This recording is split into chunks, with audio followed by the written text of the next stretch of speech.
Yes, it was. The countdown to the midterms is nearly over. There is that burden at the border, but generally migrants are being absorbed all across the country. After months of talking about issues and political matchups, This really is a national concern. balance of power in Washington is up in the air. This week, we look to the elections and beyond. We need to be better educated on the difference between a symptom and a problem. Whether projections for inflation can truly be accurate, It seems to be that courts are the last stand in democracy-based lawyering. and how the midterm results in this heated political environment can be protected. This is The Race. Yes, it was. Can I actually put in for the, can I do the bacon, egg, and cheese on a ciabatta? Yeah, that would be great. Thank you. Inflation's a problem you can feel as soon as your day starts. It's pretty complicated, man. What better place to show you that than a breakfast cafe? There it is. That looks awesome. What did eggs used to cost you? I used to pay 24, 26. Now the case of eggs, $64 to $74. $74 a case? Yeah, that's how much I pay now. Yanival Santos' struggle isn't just felt in his kitchen. Many of us feel it. I've heard it across the country this year. It's just crazy how everything expanded up. You know, rent, gas, especially food.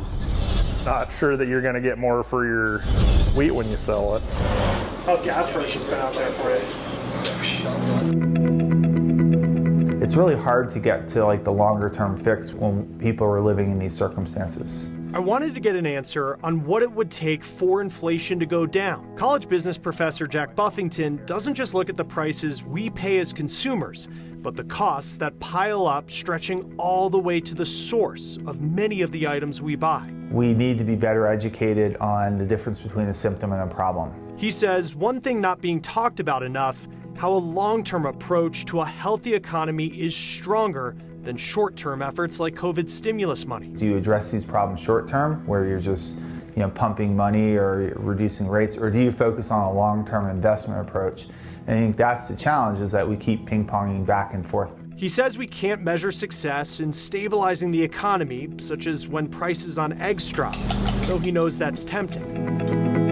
But instead, we should be measuring success in decades-long approaches, such as relying less on the fluctuation of gas prices and focusing on other forms of energy. So that's the real challenge, is that how do we focus more on using the term sustainability, not just from an environmental standpoint, but from an economic standpoint. But to Yanival, long-term solutions are hard because he faces an immediate problem every day he opens his restaurant. Yeah, I have to handle and try to, do my best.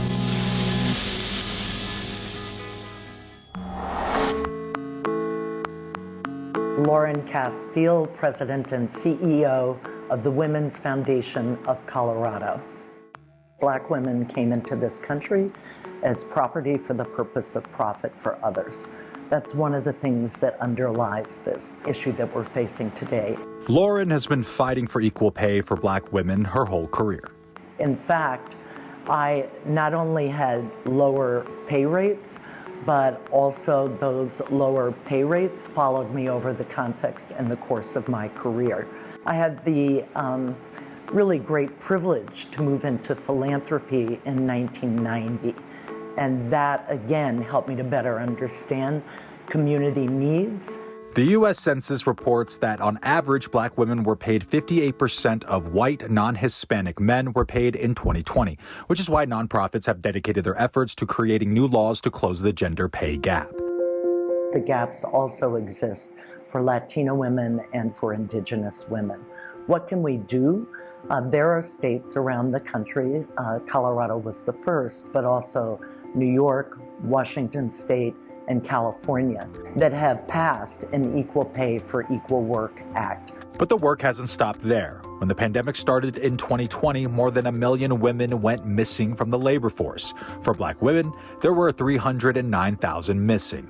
Experts say continuing to bring back women, especially women of color, into the workforce could be a better solution than hiking interest rates to cool down the economy. What we're seeing is that the unemployment rate for Black women is on the rise. Labor force participation figures are dropping for Black women. And one of the biggest reasons is because childcare is unaffordable and inaccessible. This means that when Black moms need to work to provide for their families, they're struggling to find care so that they're able to do their jobs. However, there are still inequities when it comes to communities of color, which is why nonprofits are trying to figure out solutions to close those gaps by passing laws for equal pay for Black women and creating more equitable childcare that expands access. We are working with partners here in Colorado and across the country to strengthen our child care infrastructure by strengthening our child care workforce. It's opportunities to thrive in their careers and to advance in them. And we need to make sure that educational barriers and student loan debt don't continue to weigh Black women down. For now, nonprofits will continue to work with lawmakers to push these types of changes through to get more women in the workforce and help stabilize our economy. If anyone is suffering, then all of us ultimately suffer. I'm Thomas Hopper reporting. Migrants relocated from the border in Texas to Martha's Vineyard in Massachusetts. Florida Governor Ron DeSantis organized the transfer, saying without evidence that unauthorized immigration impacts red states more than blue states. Every community in America should be sharing in the burdens and shouldn't all fall on a handful of red states.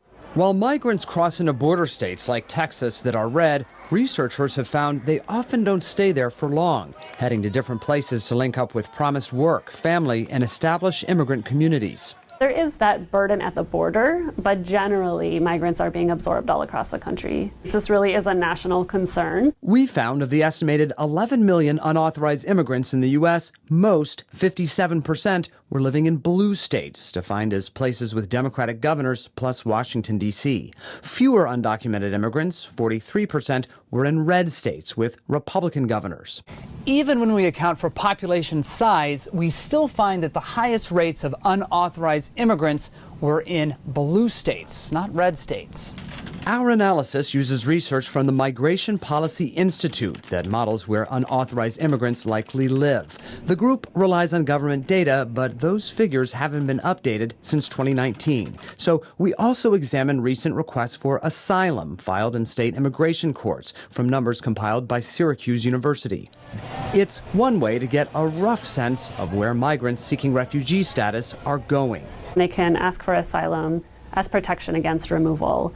Of the 10 states with the most asylum filings, half are blue states led by Democrats, including California and New York, two blue strongholds with more asylum filings than any other state. Unauthorized immigrants are also traditionally concentrated in big cities that tend to be blue. 6 in 10 living in just 20 metro areas. We found the majority of major cities in those areas have mayors who are Democrats. That includes New York, where Eric Adams recently declared an immigration emergency. We are in a crisis situation. We asked Governor DeSantis' office what he meant when he said the burden of unauthorized immigration falls on red states. We've not heard back. I'm Joe St. George on Capitol Hill. The economy and inflation certainly driving voters to the polls, but threats to democracy is emerging as a top issue as well. We look at the push to protect the results next.